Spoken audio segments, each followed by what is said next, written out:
Hoy tenemos una enseñanza tremenda de la palabra de Dios y a la vez una enseñanza muy dulce de las Escrituras. Y como ocurre en todos los pasajes del Antiguo Testamento, a veces necesitamos tener la actitud de un detective privado para tratar de identificar qué es lo que Dios en realidad quiere decirnos. Y a esta enseñanza le hemos intitulado El dulce madero. Y los hijos de Dios repetimos, el dulce madero. Y la lectura la tenemos en el libro del Éxodo, capítulo 15. En los versículos 22 y siguientes.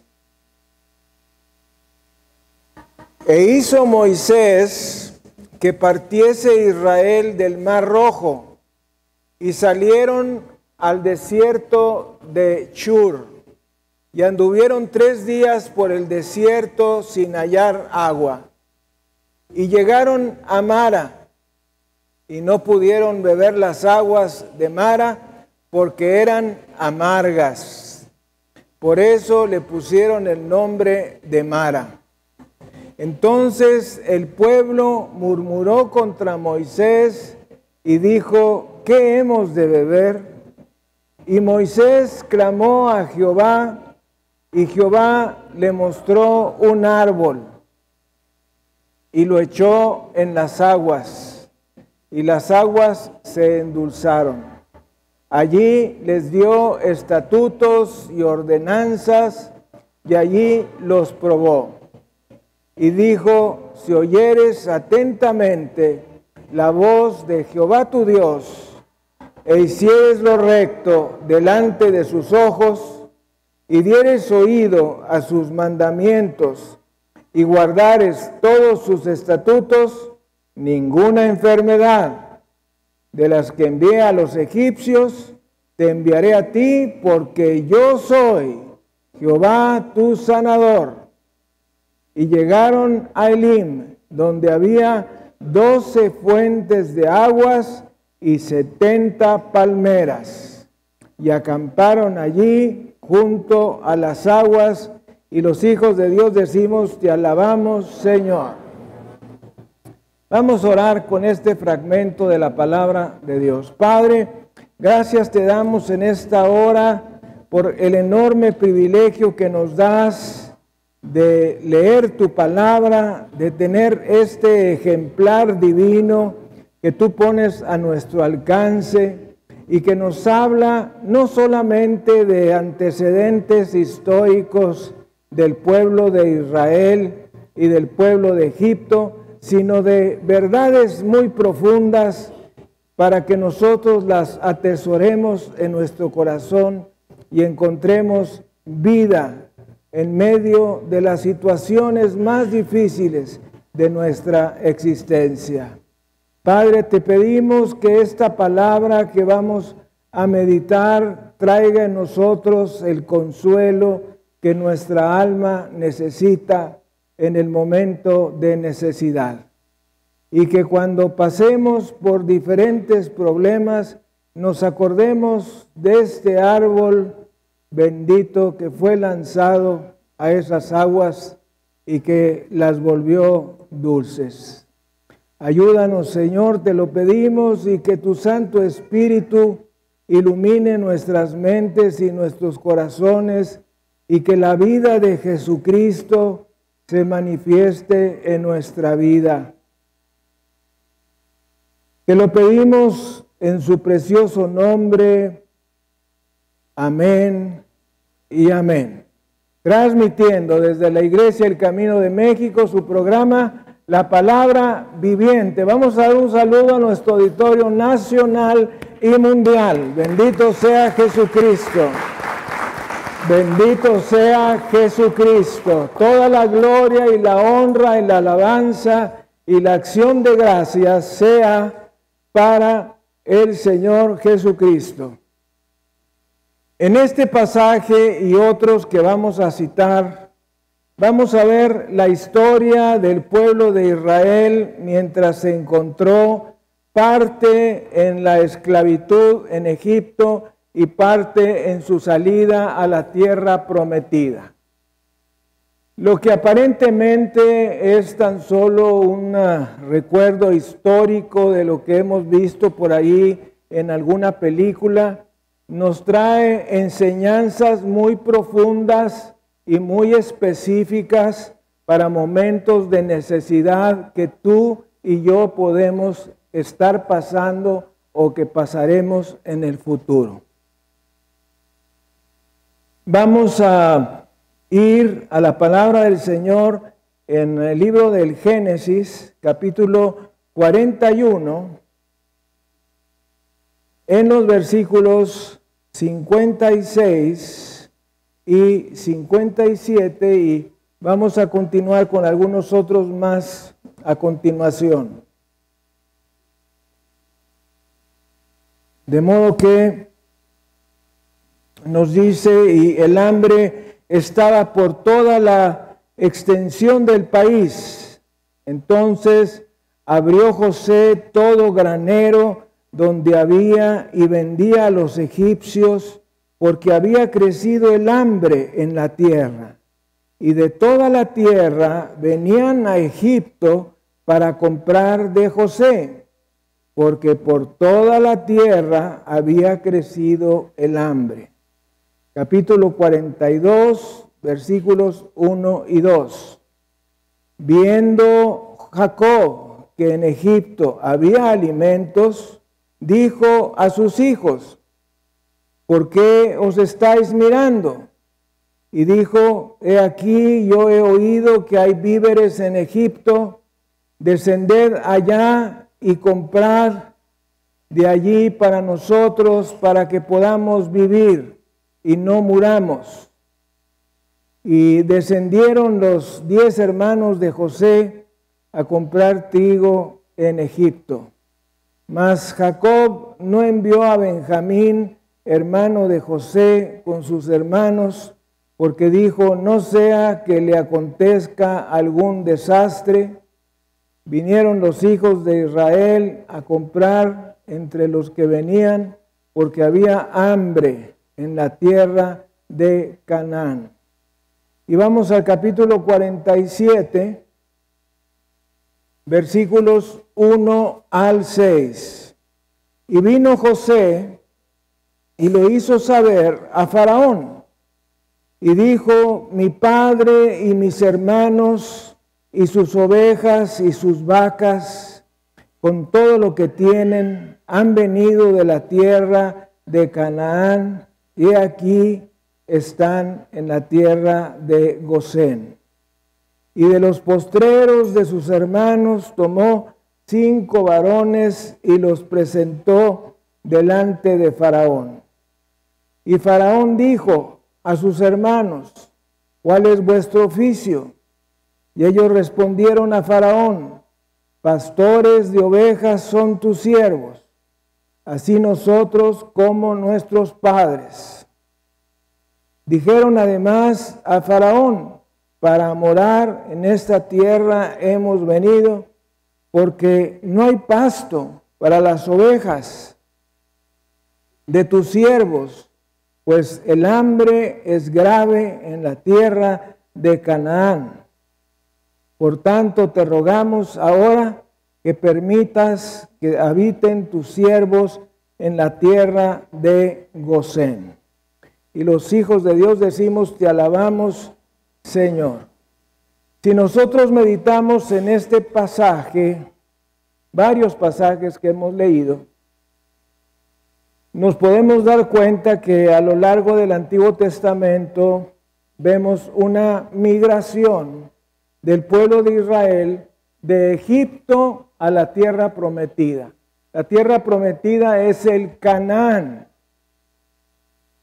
Se le llama la tierra prometida porque era una tierra muy próspera, de esa que decía el Señor que había leche y miel. Pero, como vemos aquí, en momentos de dificultad, pues no solamente la tierra del Canaán estaba pasando por una hambruna terrible, sino que nos dice la palabra del Señor que toda la tierra estaba experimentando el hambre y que solamente en Egipto había los suficientes víveres para poder seguir adelante en la vida. Acuérdense ustedes que este pasaje también nos habla de la historia de José. José, este israelita que tuvo que pasar por un proceso larguísimo de purificación, de sufrimiento en su vida, para llegar a ser esa persona que Dios pudiera utilizar para llevar a cabo sus propósitos. A veces nosotros meditamos que hemos pasado por mucho sufrimiento cuando estamos tratando de servir a Dios y se nos olvida que hay otras personas que a lo largo de la Biblia padecieron lo mismo o mucho más que nosotros, en múltiplos de 10, 20, 40, 80 o más años. Entonces, nosotros vemos cómo el pueblo de Israel, como toda la tierra, se encontraba pasando por hambre. Pero Dios había previsto y provisto a José para que después de muchas luchas personales alimentara a su nación. Y aquí quiero darles una clave muy importante que ocurre a lo largo de toda la Biblia cuando se refiere a las promesas de Dios. Y de hecho, tenemos una serie en nuestra iglesia que le hemos intitulado así: promesa, problema y provisión. Y los hijos de Dios repetimos: promesa, problema y provisión. Esto quiere decir que primeramente Dios nos da una promesa, después permite algún problema en nuestras vidas y luego nos da la provisión en base a esa promesa que nos había dado originalmente. Y eso lo vemos pues en la vida de José y de sus hermanos y del pueblo de Israel. Dios les había prometido que los iba a bendecir a una tierra que fluía leche y miel. Esa era la promesa. Pero en el ínter pasaron problemas de el pueblo de Israel y también de José en lo particular, para después pasar a la provisión, donde ellos regresan a Egipto y son bendecidos en todas las áreas de sus vidas. Y lo mismo nos va a pasar a nosotros. Nosotros empezamos a conocer las promesas de Dios, luego puede pasarnos un problema en nuestra vida, pero debemos de saber que a continuación de ese problema en nuestra vida va a venir una provisión. También algo que debemos de saber es que hay ciertos pasos que están involucrados en estas cosas. Primeramente, el llamamiento, es decir, Dios llama a una persona con una actividad específica. Eso somos tú y yo, sobre todo aquellos que tenemos un llamado al tiempo completo, pero esto es también para cualquier creyente. Luego viene la unción de Dios. Dios unge con poder y gracia, valentía, etcétera, lo necesario para cumplir con ese llamamiento. Luego el Señor nos da una visión, y los hijos de Dios decimos visión. Esta visión es algo que nosotros debemos de hacer. Por ejemplo, nuestra visión es ganar las almas. Luego viene una misión. Y los hijos de Dios decimos misión. Esto es ganar las almas, pero ¿dónde? En 7 países. Estados Unidos, Alemania, Italia, Francia, Reino Unido, España y México. Son las 7 naciones que Dios nos ha entregado. y finalmente viene la provisión. Dios nos da con qué, económicamente, físicamente, culturalmente, lo que se necesite para cumplir con todo ese proceso que se inició con un llamamiento. Esto es tan importante que podemos deducir que cuando no hay un llamamiento, que cuando no hay un plan que Dios tiene, no va a haber una provisión. Y alguien repita junto conmigo, cuando no hay un plan, cuando no hay un llamamiento, no va a haber una provisión. Pero cuando Dios tiene un llamamiento, repita conmigo, pero cuando Dios tiene un llamamiento, casi seguro va a venir la provisión. Dele gloria, honra y alabanza a Jesucristo. Eso lo podemos contemplar en la historia de este templo. Llamamiento hasta provisión.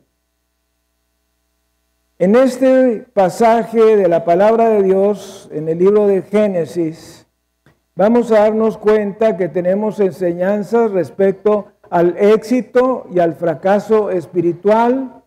Tenemos enseñanzas respecto a la fe y la incredulidad. Y tenemos enseñanzas de cómo cambiar una vida de amargura en una vida de felicidad. ¿Alguien está interesado? Fíjense que yo nací en un hogar de infelicidad, en un hogar de tristeza. Y cuando yo he leído la palabra de Dios en todos estos textos, pues verdaderamente que ha traído mucha paz y mucho consuelo a mi vida. Porque cuando uno verdaderamente ha sufrido algo de lo que las Escrituras nos dicen, y luego vemos cómo Dios tiene una respuesta para nosotros, entonces tú te puedes gozar, pero bastante, bastante, de que Dios haya provisto esa respuesta. Por muchos años, el pueblo de Israel gozó del favor del faraón en la tierra de Gosén. Pero nos dice la Escritura en Éxodo capítulo 1, en los versículos 6 al 14, estos son los nombres de los hijos de Israel que entraron en Egipto con Jacob. Cada uno entró con su familia. Rubén, Simeón, Leví, Judá, Isaacar, Zabulón, Benjamín, Dan, Neftalí, Gad y Aser. Todas las personas que le nacieron a Jacob fueron 70. Y José estaba en Egipto. Subraya eso de que José estaba en Egipto.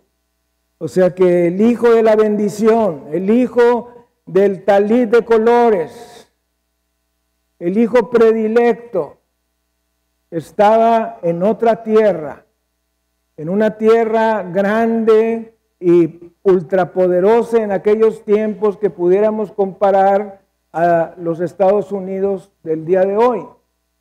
Y entonces nos dice la palabra, y murió José y todos sus hermanos y toda aquella generación. Y los hijos de Israel fructificaron y se multiplicaron, y fueron aumentados y fortalecidos en extremo, y se llenó de ellos la tierra. Quiero que se fije mucho en el versículo 8. Entre tanto se levantó sobre Egipto un nuevo rey que no conocía a José. Alguien diga que no conocía a José. No conocía a José. No conocía todo lo que José estaba calificado para hacer. No conocía sus habilidades. No conocía su historia. No conocía cómo él había sido el responsable de toda esa riqueza que tenía Egipto. Y nos dice, y dijo a su pueblo, he aquí el pueblo de los hijos de Israel es mayor y más fuerte que nosotros. Ahora pues, seamos sabios para con él, para que no se multiplique y acontezca que viniendo guerra, él también se una a nuestros enemigos y pelee contra nosotros y se vaya de la tierra. Entonces, crecieron tanto en número y en capacidades que Faraón llegó a tener miedo, pánico. Y saben ustedes, esta es una característica muy frecuente en el pueblo de Israel. Dios le mete pánico, le mete miedo, le mete temor a todos aquellos pueblos que están contra su pueblo elegido, Israel. Y eso lo podemos ver hasta el día de hoy. Si tú ves en un mapa el pueblo de Israel, es algo pequeñísimo. Y ves alrededor de Israel todos los países árabes y tienen a Israel ahí en el centro chiquitito. Sin embargo, le tienen un gran temor. Los países árabes están llenos de armas nucleares, están llenos de armas biológicas, están llenos de gente demente que sigue una religión que es el Islam, una religión de mucha violencia, y aún así le tiene miedo a Israel, porque Dios ha puesto ese temor sobre los enemigos de su pueblo elegido. Eso lo vemos a lo largo de los años. Por ejemplo, en Alemania, el pueblo alemán le tuvo demasiado miedo al pueblo de Israel. Y la palabra nos enseña que después de la muerte de José, vivió el pueblo de Israel bajo una gran presión sirviendo a Egipto, hasta que Dios llamó a Moisés como líder de Israel. Acuérdense que Moisés es un tipo de Jesús. Moisés fue el libertador del pueblo de Israel. Jesucristo nuestro Señor es el libertador de nuestra alma. Entonces hay muchas similitudes entre Moisés y Jesús. Hay también similitudes entre José y Jesús, ¿verdad? Que nosotros podemos ir viendo a lo largo de las Escrituras. Moisés fue ungido por Dios para liberar a Israel de la esclavitud en Egipto, como resultado de aquellas 10 plagas que mandó, cumpliendo Dios, oiga usted esto, a los 430 años la promesa dada a Abraham. ¿Cuántos años? 430 años. ¿Cuánto nosotros queremos que nos venga la promesa que Dios nos ha dado? ¿Cómo para cuándo? Como para allá. Como decían los antiguos ejecutivos de algunas empresas de nuestra ciudad, le encargaban allí a la secretaria ejecutiva, esto lo quiero para ayer. Bueno, así también nosotros queremos las promesas de Dios para allá. Pero vemos a lo largo de las Escrituras que Dios cumplió promesas a los 10, a los 20, a los 40, a los 80, a los 430 años. Y el pueblo estuvo aguantando, pasaron generaciones y generaciones y la promesa no venía. Pero, oiga usted, la promesa se cumplió. Y los hijos de Dios decimos, te alabamos, Señor.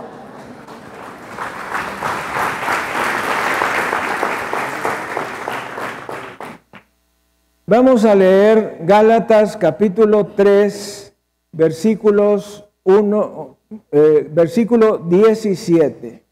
No pierda por ahí el pasaje de Éxodo. Y vemos Gálatas 3, 17. que nos dice: esto pues digo, el pacto previamente ratificado por Dios para con Cristo, la ley que vino 430 años después, no lo abroga para invalidar la promesa, porque si por la herencia es por la ley, ya no lo es por la promesa, pero Dios la concedió a Abraham mediante la promesa. Dios se tardó 430 años en cumplirle a Abraham la promesa. También debemos saber que nos dice Éxodo en el capítulo 12, versículo 37, partieron los hijos de Israel de Ramsés a Sucot como 600,000 hombres de a pie, sin contar los niños. Mis amados hermanos, esto nos da a entender que fueron 600,000 hombres que eran varones en edad militar. Esto quiere decir gente mayor de 20 años. Pero había más gente. Y el número total de varones era de 1,200,000 personas, más una cantidad igual de mujeres y niños, que nos lleva a una suma de 2,400,000 personas que dejaron a Egipto. Oiga usted, Moisés era el pastor de más de 2,400,000 personas. ¿Cree usted que eso sería suficiente para que se arrancara los pocos pelos que tenía? Claro. Hay veces que algún pastor está sumamente preocupadísimo por una persona en la iglesia, por 2 personas, por una familia. Y eso nos quita el sueño y nos quita el hambre y nos quita muchos intereses que pudiésemos tener. Y pues Moisés, aquí vemos que no tenía un trabajo fácil. Podía decir mucho más.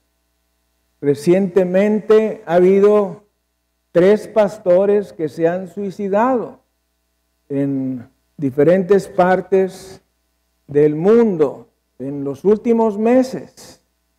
Pastores de iglesias cristianas, pastores que no han aguantado la presión y no han encontrado otra salida más que quitarse la vida. Eso quiere decir que el ministerio no es nada fácil, que no es lo mismo predicar el domingo que pasar el resto de la semana, ¿verdad? Nos dice Éxodo capítulo 14, versículo 15, entonces Jehová dijo a Moisés, ¿por qué clamas a mí? Di a los hijos de Israel que marchen. Esto pasa muy frecuentemente.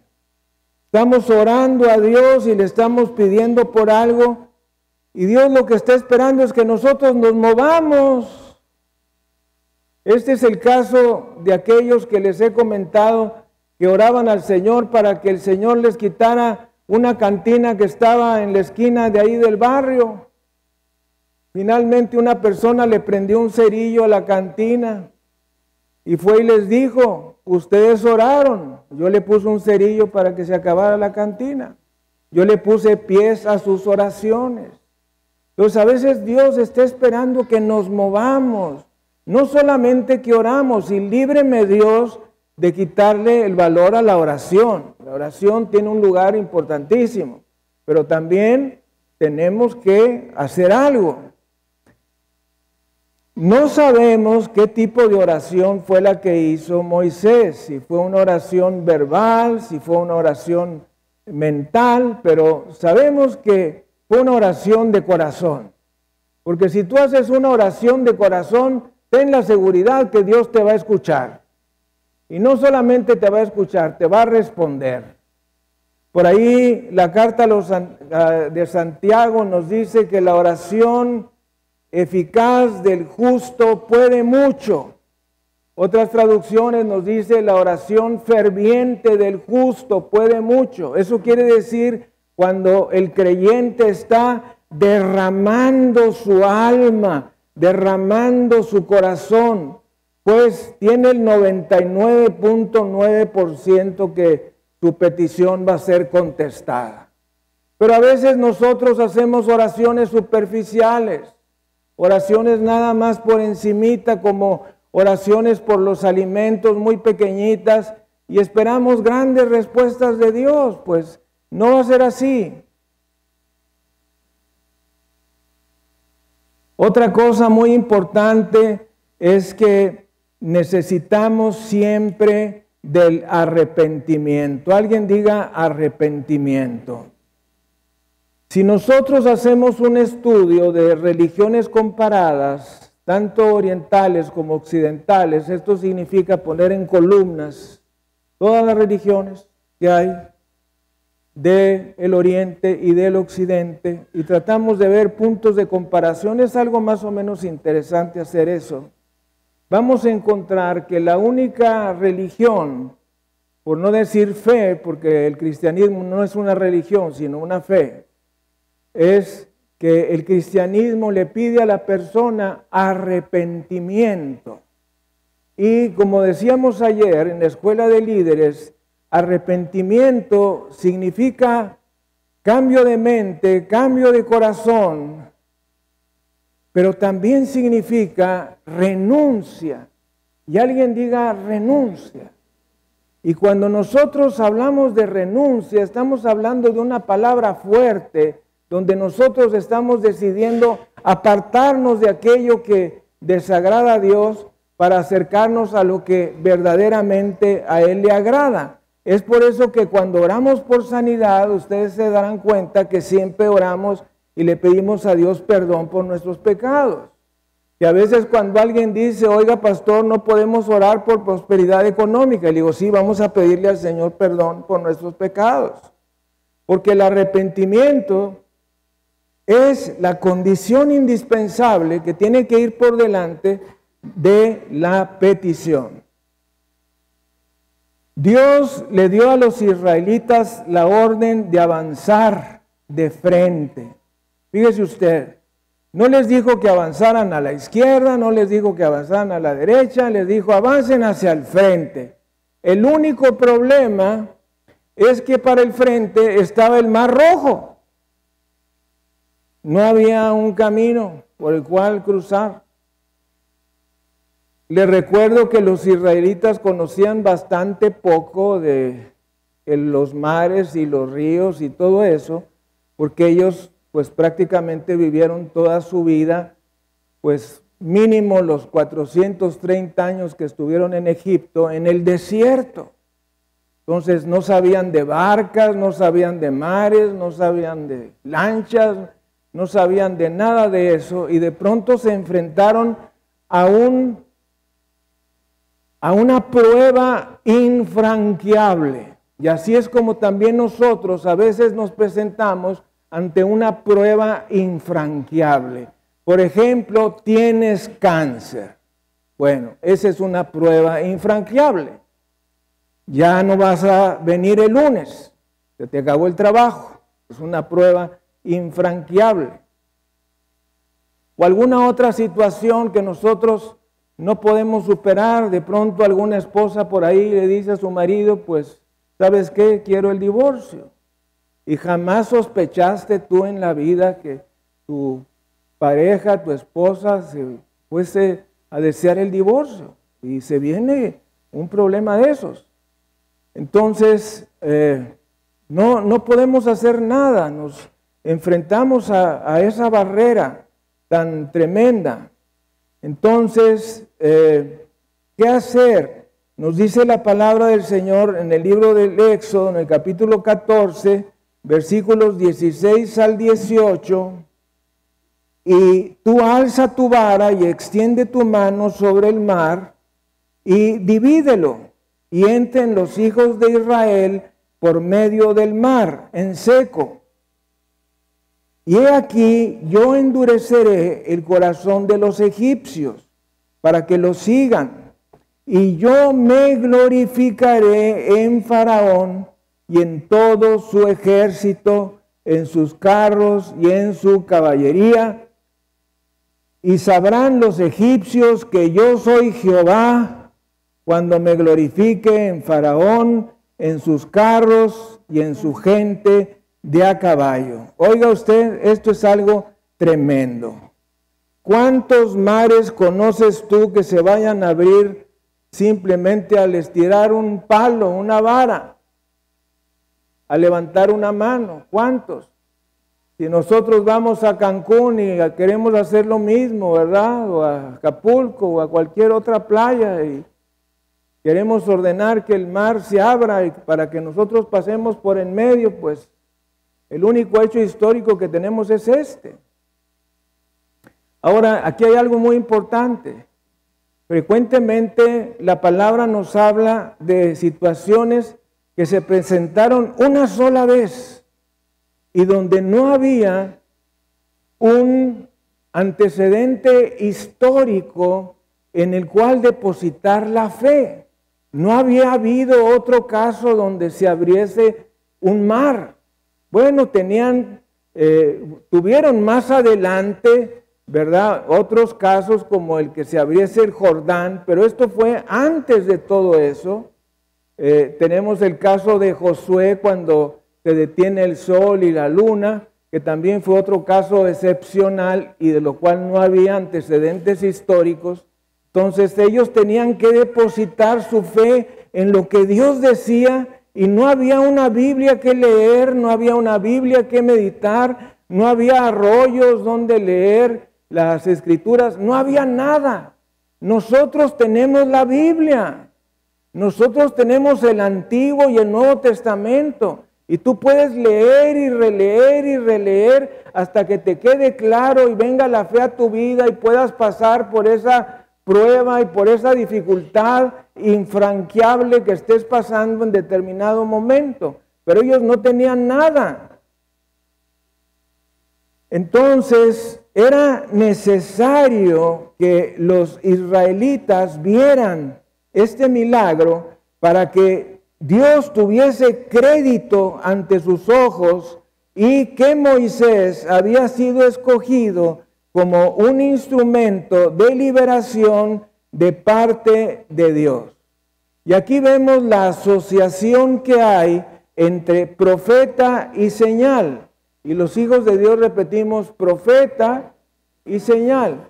Siempre, siempre, siempre Dios atestigua a la persona a la que llama a su servicio y le agrega que puede hacer señales, prodigios y milagros como una señal de que es una persona que ha sido llamada por Dios. Al Señor Jesucristo le dijeron: sabemos que tú eres rabí, que eres un rabino, ¿qué señal haces para que creamos? Entonces el Señor Jesucristo dijo aquellas fabulosas palabras: el pueblo pide señal y no le será dada solamente que la señal de Jonás. Así como Jonás estuvo en el vientre del gran pez 3 días y 3 noches, así el Hijo del Hombre estará en el fondo de la tierra 3 días y 3 noches. Bueno, pues Moisés también tuvo que hacer señales para ser declarado y conocido como un siervo de Dios. Y esta fue la señal, una de tantas. También Moisés no dudó de hacer lo que Dios le había ordenado hacer. Y nos llama la atención, por ejemplo, el versículo 17 que dice: y he aquí, yo endureceré el corazón de los egipcios para que los sigan, y yo me glorificaré en Faraón y en todo su ejército, en sus carros y en su caballería. Esta es una de las cosas que a veces nosotros no entendemos. ¿Cómo que Dios le endurece el corazón a alguien. Si el asunto es que se lo ablande para poderlo ganar para Jesucristo, ¿no es cierto?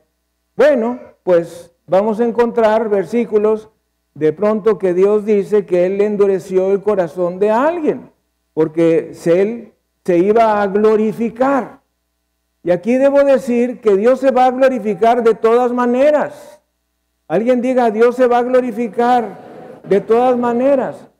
Miren, nosotros estamos para traerle gloria a Dios, haciendo lo bueno, ganando las almas, levantando obra para Dios, levantando una gran iglesia. Pero si por alguna razón tú no lo haces y mueres, aún tu muerte le va a traer gloria a Dios. Porque todo le trae gloria al Señor. Claro, yo lo que le digo al Señor es, permíteme darte la gloria con mi vida, no con mi muerte. Entonces, la palabra nos dice que Dios endureció el corazón de Faraón. También pudiéramos entenderlo de otra manera, y es que las personas, pues cuando no hay arrepentimiento, se van endureciendo cada vez más y más. No es lo mismo que uno cometa un pecado y se arrepienta inmediatamente y pida la sangre de Cristo y el Señor te lave tu corazón, que seguir persistiendo en el pecado y el corazón se endurece más y más y más y más. Entonces también eso fue lo que pudo haber estado ocurriendo ahí con los egipcios. También nos dice Éxodo 14:18, y sabrán los egipcios que yo soy Jehová cuando me glorifique en Faraón, en sus carros y en su gente de a caballo. El plan de Dios no era solamente liberar a los israelitas, sino también vencer a los egipcios.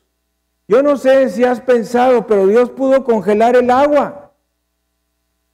Todo el mar Rojo lo pudo haber congelado y los israelitas hubieran pasado por el mar congelado, como ocurrió ahora en la ciudad de Chicago, en el lago Michigan, que tuvieron un frío que no tenían desde hacía casi 200 años. Dios pudo hacerlo, pero no lo hizo porque se quería glorificar también con el pueblo de Egipto. Quería mostrarles que Él era el Dios verdadero.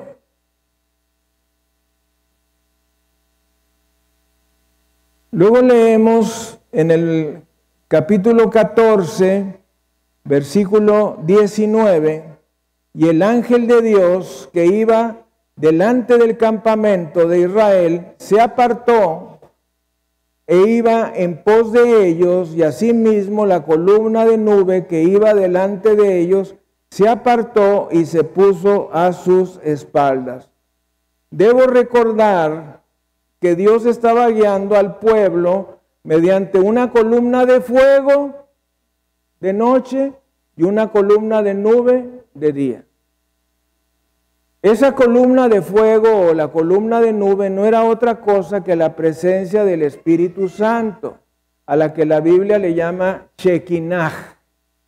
He oído tantas barbaridades de personas cuando hablan de la Shekinah, que dicen que la Shekinah era la esposa de Yahvé. La Shekinah es el Espíritu Santo. Entonces iba el Espíritu Santo y también dice que iba el ángel de Jehová. Y cuando la Biblia habla del ángel de Jehová, se está refiriendo a Jesucristo. La palabra hebrea por la cual se usa en este pasaje es la palabra hebrea Melech. Y los hijos de Dios decimos Melech. Y esa palabra Melech significa rey, profeta, sacerdote, maestro o embajador. Entonces, el Señor Jesucristo es el ángel de Jehová, y cuando la Biblia menciona otros ángeles, dice un ángel de Jehová. Así es que son cosas completamente diferentes. Jesús no es ningún ángel, Jesús es Dios hecho carne. Démosle gloria, honra y alabanza. El Señor Jesucristo es nuestra defensa. es nuestro pronto auxilio en medio de las tribulaciones. Eso nos lo dice el Salmo 46. Y vemos Éxodo 14:20. E iba entre el campamento de los egipcios y el campamento de Israel, y era nube y tinieblas para aquellos, es decir, para los egipcios, y alumbraba a Israel de noche, y en toda aquella noche nunca se acercaron los unos a los otros. De modo que la columna de fuego que iba adelante junto con la presencia de Jesucristo se pasó hacia atrás en la retaguardia, separando a los israelitas de los egipcios, es decir, guardándoles las espaldas. Entonces la Shekinah, la gloria de Jehová, la gloria de Yahvé, iba atrás de ellos junto con la presencia de Jesucristo, y era, fíjese usted, luz para el pueblo de Israel, pero eran tinieblas para el pueblo de Egipto. Y eso pasa hasta el día de hoy. La Biblia nos dice en las Escrituras que es una espada de dos filos. A unos los salva y a otros los condena. Cuando alguien oye la palabra de Dios y abre su corazón, se salva. Cuando alguien oye la palabra de Dios y la resiste y la rechaza, pues esa misma palabra que era para salvación ahora se convierte en una palabra de condenación. Y eso pasa frecuentemente. Pero como nosotros no sabemos si la palabra que estamos dando es de salvación o de condenación, pues tenemos que darla de todas maneras. De todas maneras. Entonces, también nos dice la palabra en el versículo 23. Y siguiéndolos los egipcios, entraron tras ellos hasta la mitad del mar toda la caballería de Faraón, sus carros y su gente de a caballo. Versículo 24. Aconteció a la vigilia de la mañana que Jehová miró el campamento de los egipcios desde la columna de fuego y nube y trastornó el campamento de los egipcios. Y quitó las ruedas de sus carros y los trastornó gravemente. Salieron las Michelin, salieron las Bridgestone, las Como, las General Popo y todas las demás llantas salieron y se quedaron los carruajes sin llantas. Imagínate, ya no podían usarlos. Y los caballos estaban todos alterados, estaban empanicados. Y nos dice la palabra en el versículo 25, final. Entonces los egipcios dijeron, huyamos de delante de Israel, porque Jehová pelea por ellos contra los egipcios. Alguien diga, Jehová pelea por mí. No es lo mismo que Jehová esté peleando por ti, que Jehová esté peleando contra ti. Y si tú eres un hijo de Dios, el Señor está peleando por ti. Con ese jefe que te está apretando el callo cada vez que pasas, con ese jefe que te está molestando y que no te quiere dar tu ascenso, Dios está luchando por ti. Él es nuestra defensa, Él es nuestra torre alta, Él es nuestro guardián, Él es nuestro pastor, Él es nuestro protector. Y pues al mismo Dios que ellos rechazaban, pues ahora lo estaban reconociendo, y eso es muy importante porque acuérdense que el pueblo egipcio tenía como 1000 dioses. Es el mismo caso que los hindúes el día de hoy, 1000 dioses. Entonces tiene sus pros y sus contras eso de que la gente tenga muchísimos dioses, porque como dijo por ahí el apóstol Pablo, cuando vio aquella imagen al Dios desconocido y les dijo, este Dios desconocido es de quien yo les vengo a hablar. Y tú también le puedes decir a otra persona, yo quiero hablarte del Dios desconocido. Quiero hablarte del Dios que verdaderamente oye las oraciones, del Dios que salva, del Dios que cambia matrimonios, que cambia familias. El día de hoy hay unos problemas terribles en las familias. Más que nada con los hijos. También en el matrimonio, pero más que nada con los hijos. Con este asunto de la identidad de género. Con este asunto de que va uno a un lugar y no sabe si la persona que está delante es hombre o mujer. No sabe si es lesbiana o simplemente se arregla así el pelo. Y cosas así que pues son de estos tiempos muy complicados. Y nos dicen los versículos 26 al 28, y Jehová dijo a Moisés, extiende tu mano sobre el mar para que las aguas vuelvan sobre los egipcios, sobre sus carros y sobre su caballería. Entonces Moisés extendió su mano sobre el mar y cuando amanecía el mar se volvió en toda su fuerza y los egipcios al huir se encontraban con el mar. Y Jehová derribó a los egipcios en medio del mar, y volvieron las aguas, y cubrieron los carros y la caballería, y todo el ejército de Faraón que había entrado tras ellos en el mar, no quedó de ellos ni uno. Y los hijos de Israel fueron por medio del mar en seco, teniendo las aguas por su muro a su derecha y a su izquierda. Así salvó Jehová aquel día a Israel de mano de los egipcios, e Israel vio a los egipcios muertos a la orilla del mar, y vio Israel aquel grande hecho que Jehová ejecutó contra los egipcios, y el pueblo temió a Jehová, y creyeron a Jehová, y a Moisés su siervo, y los hijos de Dios decimos, te alabamos, Señor. De modo que Dios también pretende ser reconocido como el Dios verdadero, y permite cosas para que nosotros volteemos al cielo y lo reconozcamos como el único Dios verdadero, el único Señor. Podemos decir que se la pueden pasar todos los antropólogos buscando al faraón y a sus descendientes que fueron a la guerra y no los van a encontrar porque se quedaron en el Mar Rojo. Y acuérdense que los egipcios eran personas que honraban mucho la muerte.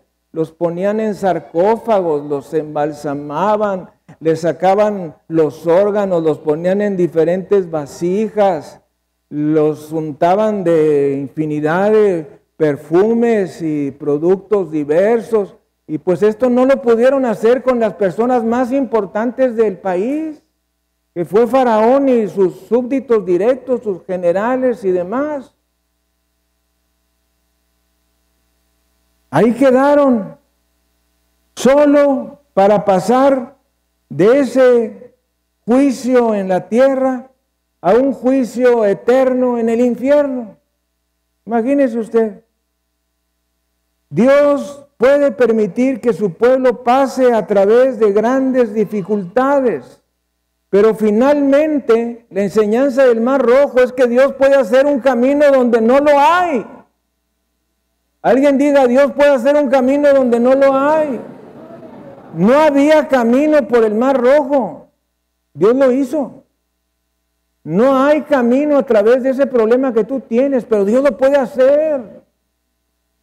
Miren, infinidad de veces todos nosotros hemos pasado por una situación que es invencible e imposible de surcar. Y sin embargo, bendito sea el nombre de Jesucristo, el Señor de alguna manera nos ha salvado de un accidente, de un pago infranqueable, de, no sé, de una muerte, algo fuerte. Nos da una salida donde no la hay. Esa es parte de la enseñanza del Mar Rojo. Si nosotros somos guiados a hacer algo, no debemos temer de que podemos seguir adelante y que Él proveerá para esa necesidad que nos guía. Nosotros necesitábamos un templo. Dios proveyó.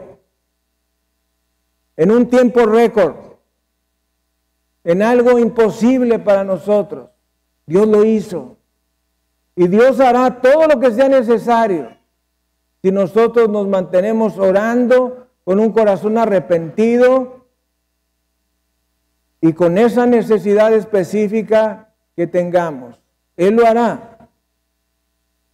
Y regresamos a Éxodo en el capítulo 15, en los versículos 24 y siguientes. Entonces el pueblo murmuró contra Moisés y dijo: ¿qué hemos de beber? Y Moisés clamó a Jehová, y Jehová le mostró un árbol y lo echó en las aguas, y las aguas se endulzaron. Mis amados, cuando la gente se enoja con Dios, también se enoja con el pastor. Cuando la gente se enoja con el pastor, también se enoja con Dios. Y es que, pues, psicológicamente, nosotros vemos a esa figura de autoridad, pues, que representa a Dios Todopoderoso. Moisés representaba a Dios Todopoderoso. Entonces, como no había agua, pues murmuraron de Moisés. Pero en realidad estaban murmurando de Dios, porque fue Dios el que los llevó allí. Y así también sucede acá. La gente de pronto murmura contra el pastor, no entiende lo que el pastor quiere hacer. Y como no lo entiende, porque no tiene el suficiente crecimiento espiritual, ni la oración, ni los años de antigüedad, ni demás, pues entonces murmura y sin darse cuenta está murmurando también contra Dios. Pero la cosa más maravillosa que nosotros vemos aquí es que esas aguas que se les llamó aguas de Mara, que continuaron siendo aguas amargas por el resto de la existencia hasta el día de hoy, cuando Dios les dijo: arrójale ese pedazo de árbol a esas aguas y se van a endulzar. Mis amados, aventaron a ese tronco con forma de árbol y esas aguas amargas se endulzaron. ¿Sabe usted qué representa ese árbol? Ese árbol representa la cruz de Jesús. No es el único pasaje de las Escrituras donde simbólicamente un pedazo de madera simboliza la cruz de Cristo. Aquí directamente en la traducción Reina Valera 60 se nos dice que Dios le dijo: arroja ese árbol y las aguas se van a endulzar. Hay otras traducciones que dicen, le dijo que arrojara un tablón, un pedazo de madera, pero yo he estudiado profundamente esto y específicamente la palabra es un tronco de árbol que lo arrancaran y que lo echaran a esas aguas amargas. Y ese árbol simboliza la cruz de Jesucristo. Si tu corazón está lleno de amargura, tú necesitas ese árbol que es la cruz de Jesús. Si tú estás en tristeza, si estás en dolor, si estás en soledad, si estás pasando por una situación difícil, necesitas que ese árbol, que esa cruz de Jesús esté en tu corazón y te dé todo lo que Cristo puede dar. Mis amados, yo estoy aquí por la cruz de Jesucristo. Yo estoy aquí hablándote de todo esto porque la cruz de Jesucristo ha hecho eso en mi vida. Y quiero que lo haga en la tuya. Vamos a inclinar nuestra cabeza, vamos a cerrar nuestros ojos. Y déjame decirte, en la situación en la que tú estás pasando hay solución. Puedo decirte con los años que te debo de diferencia o me debes, no existe un problema que sea eterno excepto el cielo y el infierno. Todos los problemas en esta tierra son temporales. La vida el matrimonio, la salud, la enfermedad, la riqueza, la pobreza, la casa, los carros, lo que nos comemos, lo que disfrutamos, todo es temporal. También el sufrimiento es temporal, pero no es lo mismo el sufrimiento con Jesucristo que el sufrimiento sin Jesucristo. Tú necesitas que ese árbol que simboliza la cruz de Jesús esté en tu corazón, dándote la paz que tu corazón necesita y que no puedes comprar y que no puedes pagar. Ahí donde tú estás, vamos a orar con nuestra cabeza inclinada y nuestros ojos cerrados. Ora junto conmigo, Dios Todopoderoso. Quiero pedirte en esta hora que el tronco que cayó sobre las aguas de Mara, volviéndolas dulces, también caiga en las aguas amargas de mi corazón. Señor, he guardado rencor, envidia, odio, soberbia, vanidad. He codiciado cosas que definitivamente no están en mi esfera tener. Perdóname, Señor. He permitido que mi corazón se llene de amargura, tenga raíces de amargura que han amargado también a otros, porque tú dices en tu palabra que las raíces de amargura crecen y otros son contaminados. Padre, te pido que la cruz de Jesús traiga dulzura a mi corazón, traiga paz y pueda proveer de paz a todos los que me rodean. Ayúdame a ser un puente de paz, un puente de bendición y un puente de dulzura para todos los que me rodean. Te lo pido, Padre amantísimo, en el precioso nombre de Cristo Jesús. Amén y amén. Dele gloria, honra y alabanza a Jesucristo.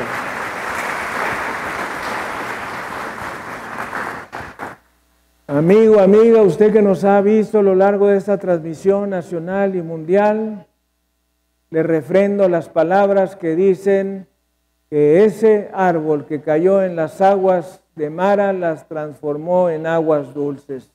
Usted necesita que la cruz de Jesús esté en su corazón, no como un objeto ni una imagen, sino como la persona real de Jesucristo, cambiando su vida en esta tierra y por la eternidad. El Señor le bendiga y le guarde. Vamos a despedir nuestra transmisión nacional y mundial. Bendito sea Jesucristo.